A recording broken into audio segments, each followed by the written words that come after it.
Change تو آ رہا ہے آپ کے سامنے، چینج ہے آپ کے سامنے. سب سے بڑا چینج کیا ہے کہ 35 سال جو لوگ ایک دوسرے کو برا بھلا کہہ رہے تھے، جو کرپٹ کہہ رہے تھے، جو پیٹ پھاڑ کے پیسے نکالنے تھے، جس کو ایک سربراہ کو دوسرے نے جیل میں ڈالا، جنہوں نے ایک کے اوپر کیسز بنائے، سارے ایک پلیٹ فارم پہ کھڑے ہو کے ایک ہی بات کر رہے ہیں کہ جناب کسی نہ کسی طرح عمران خان کو فارغ کرو. ہمیں اور سب منظور ہیں لیکن عمران خان کو فارغ کریں. یہ ہی ہے چینج.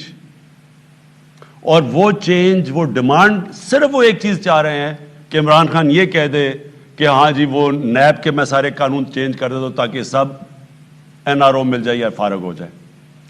چینج یہ ہے کہ آج ایک وہ گورنمنٹ کھڑی ہے، وہ کہتی ہے آپ جو مرضی کر لیں. ہم نے یہ جو کیسز طاقتور، جو آج تک طاقتور ہمیشہ اپنے لیے پریولیج پوزیشن سمجھتا تھا، پولیس والا آتا تھا تو اسے کہتا تھا پتہ نہیں میں کون ہوں. یہ وہ گورنمنٹ ہے جو پہلی دفعہ کسی کو نہیں، یعنی جو قانون توڑے گا اس کے پیچھے ہے. آسان نہیں ہے یہ، کبھی بھی کام آسان نہیں تھا. طاقتور کے اوپر جب ہاتھ ڈالتے ہیں آسان کام نہیں ہے. ان کے پاس جو وکیل ہے ان کو 5-5 کروڑ روپے دے رہے ہیں. ہمارا ہے نیب کا وکیل یا جو بھی گورنمنٹ کا، وہ چند لاکھ روپے لے رہا ہے. آسان نہیں ہے یہ کام. اگر یہ آسان ہوتا تو یہ ساری ڈیولپنگ ورلڈ میں یہ پرابلم ہے جو آج پاکستان میں ہے. یہ جو میں نے آپ کو شروع میں کہا تھا 1000 ارب ڈالر غریب ملکوں سے امیر ملکوں میں نہ جاتا، کیونکہ ان کے پاس انفراسٹرکچر نہیں ہے، ان کے پاس وہ لیگل سسٹم نہیں ہے روکنے کے لیے اس پیسے کو باہر جانے کے لیے. امیر ملکوں سے کیوں نہیں جا سکتا؟ کیوں امیر ملک ہیں؟ کیونکہ ان کے پاس سسٹم بنے ہوئے ہیں. وہ طاقتور وہاں کوئی وہ حرکت نہیں کر کے بچ سکتا جو غریب ملکوں میں کرتا ہے. تو یہ ایک جہاد ہے، اپنے ذہن میں ڈالیں. یہ جہاد ہم لڑ رہے ہیں. میں صبح اٹھتا ہوں، میں یہ نہیں سمجھتا کہ میں کوئی آفس جا رہا ہوں، میں جہاد لڑنے جا رہا ہوتا ہوں. میں اپنے ذہن میں یہ کہتا ہوں کہ یہ میں اللہ کے لیے کر رہا ہوں. کیونکہ جب آپ اپنے کمزور طبقے کی حفاظت کرتے ہیں یہ اللہ کو خوش ہوتا ہے. اس سے میں تو اس کو یہ سمجھتا ہوں. اور آپ کے سامنے یہ جو چینی کا یہ جو سارا ہوا، یہ آپ کے سامنے آیا. آپ کو پتہ ہے انہوں نے جو سرکولیشن میں ابھی ہم نے پکڑا ہے، صرف پنجاب کے سٹہ بازوں نے صرف چند ہفتوں کے اندر یہ جو سٹہ بازی کی ہے. چینی پڑی ہوئی ہے اور وہ مہنگی ہوتی جا رہی ہے. آپ کو پتہ ہے ان کے کتنا پیسہ سرکولیٹ کیا؟ 600 ارب روپیہ. 600 ارب روپیہ صرف چینی میں ان کے بینک اکاؤنٹس میں سے پیسہ گیا جو ابھی ہم نے پکڑا ہے. 600 ارب روپیہ. آپ سوچ لیں کہ کس طرح کا پیسہ بن رہا ہے اور کس کا خون چوس کے بن رہا ہے؟ عوام کی. تو صرف میں آپ کو کہنا چاہتا ہوں صبر کریں. ہونا ہے، رکنا نہیں ہے. یہ جہاد ہے اور اس میں میں ساری قوم کو چاہتا ہوں کہ ساتھ میرے کھڑے ہو، کیونکہ میں تو آپ کے لیے لڑ رہا ہوں.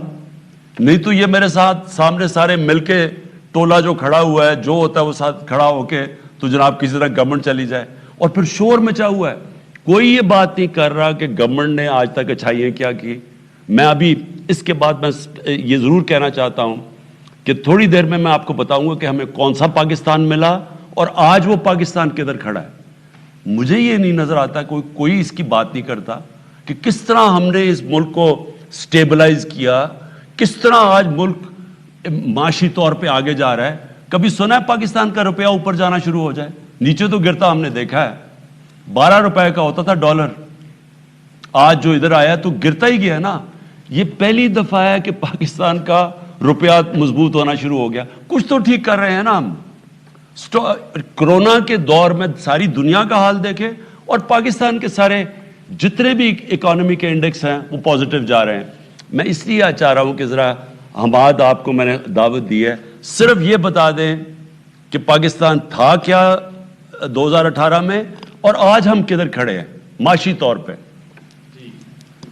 جب 2018 میں ہم نے حکومت سنبھالی تو ملک کے معاشی انڈیکیٹرز اس صورتحال میں تھے کہ ہم میڈیا میں جا کے لوگوں کو بتا نہیں سکتے تھے، کیونکہ اگر ہم لوگوں کو کھل کے بتا دیتے تو کرنسی مارکیٹس میں، اسٹاک مارکیٹس میں ایک افراتفری کا عالم ہو جانا تھا. صورتحال یہ تھی کہ ملک آپ کا ڈیفالٹ کے قریب کھڑا تھا. فورن ایکسچینج ریزروز ہمارے تقریباً ختم ہو گئے تھے, اور جو 7-8 ارب ڈالر نظر بھی آ رہے تھے اسٹیٹ بینک میں, وہ بھی چھوٹے مدت کے قرضوں کے اوپر مبنی تھے جو 2-3 مہینوں میں واپس کرنے ہوتے ہیں اور رول اوور کرنا ہوتا ہے. اس صورتحال میں ہمیں سخت فیصلے کرنے پڑے, کرنسی کو ہمیں ڈی ویلیو کرنا پڑا, کیونکہ اگر ہم نہ کرتے تو ہمارے پاس $500 ملین نہیں تھے ماہانہ کہ ہم اس میں ڈالتے اور ہم نے ڈیفالٹ کر جانا تھا. پھر ہمیں کچھ انٹرسٹ ریٹ بھی بڑھانا پڑا, لیکن اس کا پھر ہمیں ان سخت فیصلوں کا 1 سال بعد نتیجہ نظر آنا شروع ہو گیا. ہمارا کرنٹ اکاؤنٹ کا خسارہ جو تاریخ کا سب سے بڑا تھا جو ہمیں ملا تھا, وہ سرپلس میں چلا گیا. 17 سال کے بعد وہ سرپلس کے اندر گیا. اس کے بعد عالمی ادارے جنہوں نے آپ کے وزیر اعظم بننے سے پہلے معیشت کو ڈاؤن گریڈ کیا تھا پاکستان کی, انہوں نے آپ کے 1 سال کے حکومت سنبھالنے کے بعد ہی پاکستان کی معیشت کو اپ گریڈ کرنا شروع کر دیا, اور صرف 1-2 نے نہیں, 3-4 عالمی اداروں نے. اس کے بعد جب ہم یہ ابھی سفر طے کر رہے تھے مستحکم ہونے کا, ہمارے فورن ایکسچینج ریزروز میں بڑھاوا آنا شروع ہو گیا, تو کووڈ کی وبا آ گئی, اور ہمارے ارد گرد ہندوستان میں اور دوسرے ممالک میں, یہاں تک کہ برطانیہ میں جو معیشت سی وہ 5 سے 10% تک سکڑ گئی.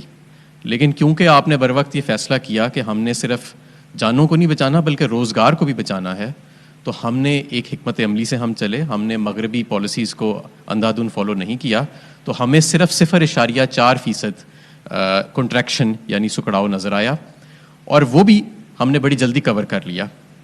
جب کووڈ کی وبا آئی تو جو بر وقت ہم نے پیکیجز دیے, 30 لاکھ کاروباروں کے ہم نے بجلی کے بل معاف کیے, تقریباً 1.70 کروڑ گھرانوں کو ہم نے فوری طور پہ احساس کے ذریعے امداد دی, اپنے کاروباروں کو ہم نے سستی مدت کے اوپر قرضے دیے, پے رول فائنینسنگ کی, اور بے شمار ہم نے پیکیجز کا اناؤنس کیا.